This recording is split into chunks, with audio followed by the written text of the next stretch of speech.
The next two causes of the bullwhip effect are order batching and price fluctuations. Now, when we talked about demand forecasting and rationing in gaming, those were things that, if you think about it, are just mistakes, and that you should probably consider just not doing. When I talk about order batching and price fluctuations, sometimes these are very rational things to do for a company. And so these are a little bit different. And so let's go to them in a little more detail. Let's start with order batching. And what I want to do is talk about this with a very simple supply chain model. I'm going to have one retailer that works with one wholesaler that has one product where they place an order and it gets delivered the next day. So it's a periodic review where R equals 1 day and my lead time equals 1 day. And my demand is going to be, I had to say it's normally distributed, it doesn't matter, with a standard deviation of 10. And now I want to measure the bullwhip effect, and I'm going to essentially compare the variance that the retailer sees for its customer demand versus the variance that the wholesaler sees based on the retailer's orders. So what do I see? Well, if they do it daily, the variance for the retailer demand is simply the standard deviation squared, right? So it's 100. Interestingly, the wholesaler will see the exact same variance because if 100 are ordered on 1 day, they'll place the order for 100. So they'll see the same demand patterns and it'll be a one-to-one matching, so there is no bullwhip effect here. However, what happens if instead of ordering daily, they go to weekly ordering? So now my R equals 7. So my RS system, I have a 7-day periodic review. Well, the retail demand doesn't change, right? I haven't changed this underlying factor. All I do is, instead of doing this every day, I do the order every 7 days. And as you would guess, the variance increases by over 60,000. So what does this look like? Here's a little sample of a simple simulation that I did where the store demand and every row is a different day. And this is, again, pulling from a normal distribution with a mean of 100 and standard deviation of 10. You can see that it varies. And then if I order daily, the amount that I'm ordering is the same. So that's why the variances for the daily ordering stay the same. If I go to weekly, though, it means 6 of the 7 days I order 0, and on the 7th day I have a very large number. So obviously this variance is going to be very high. It's over 60,000, the variance. And so it's much higher. And even if I go for every other day, you can see it's going to be somewhere in between that. And I think it's in the order of about 10,000. So it gets a lot more variable as I batch my orders, simply because if the wholesaler is making its forecast on the orders, as I batch them, the variability is going to increase. So here it is graphically. This shows the horizontal axis is the 100 periods that I simulated, and the vertical axis is the order quantity and the demand that they see. So this is the store demand. If I order daily, the orders are going to be identical to the store demand. If I order every other day, you can see it increases dramatically. If I order weekly, it gets even worse. So you get a sense here as I batch the orders, right, my variability will increase that I feed to my upstream partner. So what if there are more retailers? Because sometimes you might think, okay, I've got this wholesaler, and we said, okay, just one retailer. What if I have a whole bunch of them? What if, in fact, I have N of them? And each of them has the same demand distribution. So what does this mean? Well, there's really 3 cases. One is that every retailer orders randomly, and so they order independently whenever they want.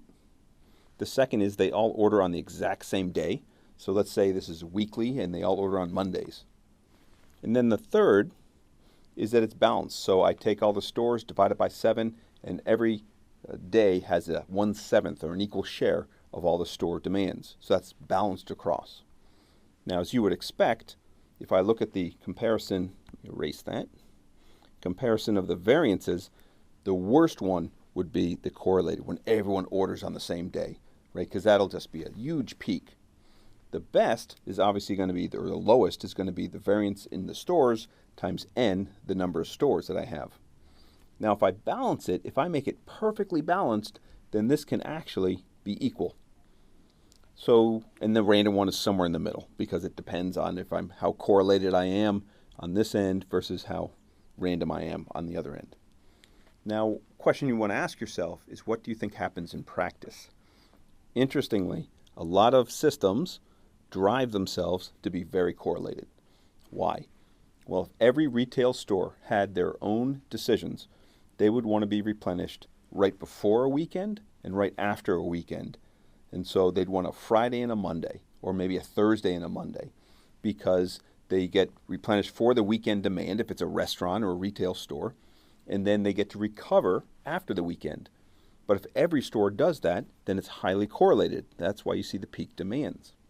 Similarly, in production systems for MRPs, a lot of MRP systems are built on a monthly schedule. So the first of a month, what do you think happens? All the orders go out. And so there's a lot of inherent systems that force this correlated behavior that causes a lot of the bullwhip effect. So when we look at order batching, it's not that it's evil, right? It makes sense in a lot of cases. In most cases, we went through a whole series of lectures talking about this. It's called lot sizing. How do I find the optimal size based on the cost of ordering, the variable cost, the holding cost? All of these decisions could lead to a batching of orders, because as the order setup costs, the C sub T, as that increases, then I'm going to have bigger batches, which means my time between will get bigger, right? If my Q star gets big, then my T star is going to get big. It'll be longer time before I need to get replenished. So optimizing my economic order quantity, my lot sizing, can actually exacerbate the bullwhip effect. Same thing with periodic review policies, which make a lot of sense. I check things once a week. Well, naturally, I'm batching my orders now, so I'm implicitly adding to the bullwhip effect. Some other things, I might have volume discounts, so I might get a lower price if I order a certain quantity. That's going to incentivize me to order more, and again, to batch things up. It's not necessarily changing my end demand, it's changing how I place my orders.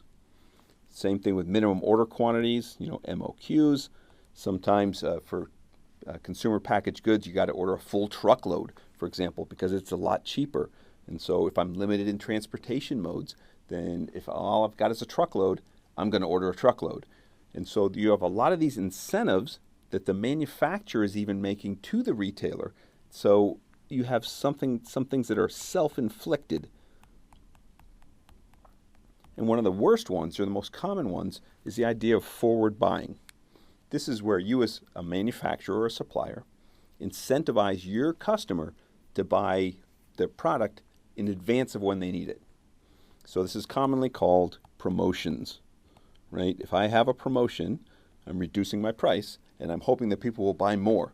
And hopefully that's increasing the whole market size, but the net effect is I'm having a peak or a spike in my demand. So what I'm doing is, yes, I'm increasing that demand, but I'm making a big batch. So this is going to exacerbate the bullwhip effect. And this even gets worse if the forecasting is made only based on the immediate downstream customers' orders. So if the manufacturer, for example, is only looking at what that distributor is ordering to take as their signal, then this is even worse.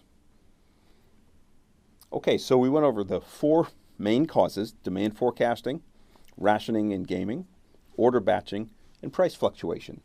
And what we'll do next is we'll dive into seeing if we can actually measure or quantify the effect of bullwhip effect.